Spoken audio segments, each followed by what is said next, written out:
Whistling 5 Anarchic Productions proudly presents Stumpy Sanderson's 1970s stories, as told by Andrew Brammer. Hello and welcome. The story you are about to hear is written and told using its original source materials, scribblings and scratchings from the scrawls of Stumpy, found within Stumpy Sanderson's time capsule, which was buried in 1979 and then unearthed in 2019. The story is told in the first person, as I, just like Stumpy, witnessed at first hand the momentous events which it recounts. So let's park up our Raleigh Choppers and Tomahawks and take a ride back to 1976 for Goodbye, Bendy Henderson. Make sure you're back home by 8 o'clock sharp. With the words of his strict Presbyterian father still ringing in his ears, his cricket gear under one long arm, Bendy Henderson wheeled his boneshaker up his drive to join Stumpy Sanderson and me, who sat outside his gate on our Raleigh Tomahawks. It was the start of the works holidays, and in the early Friday evening warmth, most of our road was full of the salt and vinegar sizzle of gurnet and chips, and the hustle and bustle of activity, as those families who were lucky enough to be going away busied themselves loading their Vauxhall Victors and Vivas, ready for the following morning's departure to such climes as Walton-on-the-Naze, Weston-super-Mare, and Weymouth. The exotic exceptions to this planned exodus were Mr. and Mrs. Appleby, who lived next door but one to Bendy in the large house that stood next to the park gate. They were an unusual couple. Mr. Appleby with his man John Collier safari jacket, brill-creamed hair and waxed cad's moustache, and Mrs. Appleby with her enormous beehive, sunglasses as large as Saturn, and a make-up pasted face that resembled a collapsed souffle. A couple whose annual holiday slideshows to the lucky or unlucky few revealed that they enjoyed the naturist style of holidaying around certain European resorts, and who had, according to Bendy, been witnessed on more than one occasion from behind the Hendersons' curtains, sunbathing amidst their gladioli in just such a distinct lack of attire. As we slowly cycled past their gate, we watched them load cans of Mrs. Appleby's hair lacquer into their gilded caravan, and we admired Mr. Appleby's pale blue and cream sunbeam rapier car, which would soon be pulling their floating passion wagon halfway across the continent. For this year, everyone along our road knew that the Applebys were heading somewhere even more glamorous than usual. This year, they were heading for Italy, driving through France first, and we also knew that Mr. Appleby intended to beat his time record for driving non-stop to Dover to catch the ferry. The Applebys smiled and gave us cheerful waves and carried on with their weird ways, whilst we headed into the park, setting up our cricket stumps about 120 yards or so from the park gate and about 10 yards in front of the rough wire mesh fence which protected the pebble-dashed backs of the parallel houses. I batted first, and batted poorly, but Stumpy gave a batting display of dogged defiance. Thus, it was not until just before 7:45 that Bendy eventually got his turn to bat. Adopting his trademark beanpole stance, I squinted behind milk bottle glasses, goofy teeth protruding in intense concentration. Shining the ball and taking his usual miler's run-up, Stumpy's first two balls were wild, wayward and wide. But the third ball hurtled up through the air without bouncing until it reached Bendy's full head height. But instead of ducking, Bendy gracefully pirouetted, swinging his bat and hooking the ball hard and high over his left shoulder, straight over the wire fence and headed straight towards a frosted back bathroom window in one of the houses behind. The ball travelled through the air at a tremendous pace, hurtling like a leather comet, but thankfully at the last moment, its flight path lowered, the ball missed the window, and with a loud thud hit the wall of the house, rebounded and disappeared into a large tree that stood in the garden. We waited for that ball to drop, and waited some more, and then realised that it was somehow stuck in the foliage. Now, even though we knew that at some point that ball would need retrieving somehow, we performed a little dance of relief and euphoria over the fact that we had not actually broken the bathroom window. However, this mood was soon tempered by a horrible and ghastly realisation that was bone-chillingly articulated by Stumpy. "Do you realise whose house that is? Old Man Macready's." Deathly silence. Old Man Macready, the wild man of Liscombe Road, renowned bare-knuckle brawler with a face like a gravel drive, arms like tree trunks, and a Charles Atlas torso tattooed with a snarling tangerine tiger. Being the boy who had smote that fateful stroke, and being a boy of honour, Bendy knew that it was his dreaded duty to recover the ball, and his face had by now gone a strange off-white to reflect this fact. While Stumpy and I strained and pulled at the bottom of the rough wire mesh fence to create enough room for him, he wriggled milk snake-like underneath it into Macready's garden, which was as quiet as a cemetery. Ducking as low as he could, Bendy scooted to the tree, shinning expertly up it and disappearing into its dense leafage. Eventually, his head emerged, like some huge dandelion, a long arm raised in triumph, holding aloft the cricket ball. What happened next was inexplicable. For instead of climbing back down the tree, for reasons known only to himself, Bendy tried to hurl the ball back to Stumpy and me. But as he swung his arm back, he lost his grip, and the ball flew out of the back of his hand and, with a sound like a gunshot, went straight into the bathroom window behind him, leaving a huge crack down its centre. Bendy swung round, and time froze.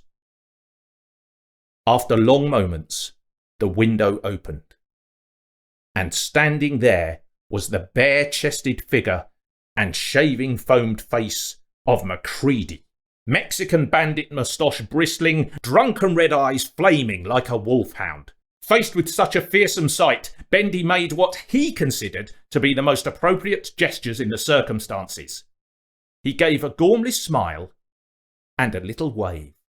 In less than the time it took for a Polaris nuclear missile to launch, Macready had hurtled downstairs and was charging murderously up the garden in his hobnail boots and Brutus jeans. But in this time, Bendy had slid down the tree faster than a ferret down a trouser leg and was already halfway back under the fence, which Stumpy and I were frantically pulling up for him. Macready gave a huge roar, leaping at the fence and vaulting up it like some great foaming beast. As we got on our bikes, having frenziedly gathered up our cricket gear, Stumpy shouted "Scarper!" and we began pedalling like maniacs.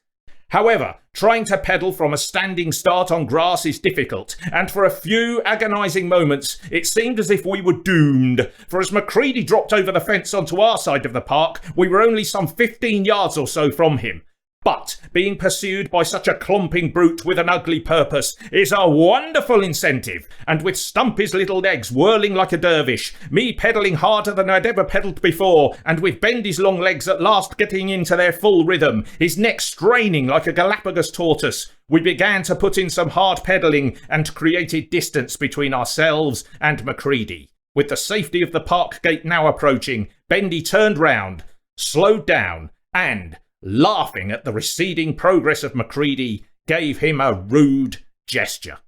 Stumpy and I went through the park gate together, hit the hard surface of the pavement, and then pedalled the necessary yards to safety, laughing and grinning at each other, until we realised Bendy was not with us. We later learned that one of the dangers of Bendy pedalling so hard on his boneshaker bicycle was the propensity for his flared trousers to get stuck in the chain. And that is precisely what had happened. causing him to slip off his saddle and come to a juddering halt, still some 20 yards or so from the park gate. Seeing this calamity had given Macready a new lease of life, and, building up a fresh head of steam, he had charged with all the ferociousness of a wild boar. Just in time, the snared Bendy managed to tear his trouser leg free, and, leaving his bike where it was on the ground, he ran pell-mell for the gate. Stumpy and I now saw Bendy hurtle through the gate and, panic-stricken, jump straight over the Appleby's front stone wall. Like some desperate and cornered prey, with the safety of his own front door agonisingly out of reach, he sought some bolt hole, dashed up the side of the Appleby's caravan, tried its door, opened it, dived into its sanctuary, and shut the door behind him. Seconds later, we saw Macready come hopping and steaming through the gate to see no Bendy, who had vanished like a puff of smoke. Macready stood and took in the situation, sniffing the air, flexing his murderous hands. His face rippled and rutted. He looked down the road at Stumpy and me for long minutes, and during that time it felt as if we were looking into the depths of hell itself. With a final defiant shake of his fist, Macready then turned and went back the way he had come. Stumpy and I both breathed huge sighs of relief. We waited for a few more minutes, and then slowly began to pedal back to tell Bendy that the coast was now clear. Suddenly, we heard a door open and slam. We heard laughter and happy voices.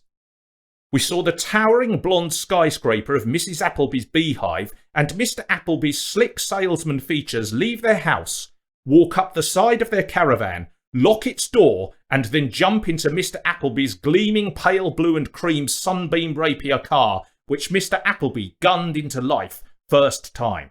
Horrified, Stumpy and I stared at each other and once again began pedalling like maniacs, shouting and waving. But as the Applebys turned out into the road, they mistook our gestures for bon voyages and simply waved back at us. As the car and caravan began to pull away, now seared across our consciousness was their destination, Italy, through France first, non-stop to Dover to catch the ferry. At that very moment, the Hendersons' front door opened, and Bendy's strict Presbyterian father loomed tall on the doorstep, looking at his watch and scouring the street for the by now late Bendy. As the caravan began to recede into the distance, at its back window appeared the horrified face of Bendy, and all Stumpy and I could do was stop and wave in respectful homage to where he was heading now. Au revoir, Bendy. Arrivederci, Bendy. Goodbye, Bendy Henderson.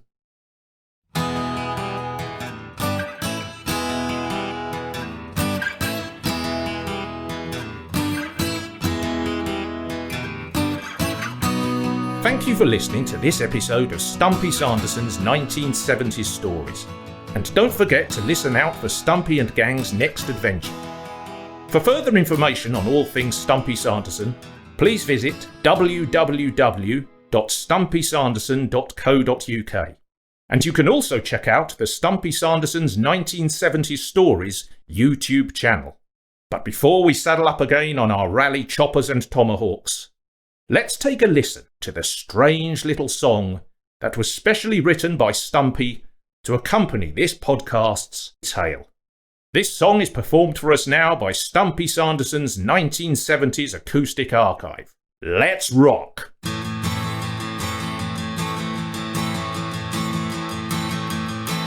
it's the red Raleigh Chopper and the yellow boneshaker and the bright orange Raleigh Tomahawk, and the BSA Bermuda and the Royal Enfield Racer resplendent in claret and blue.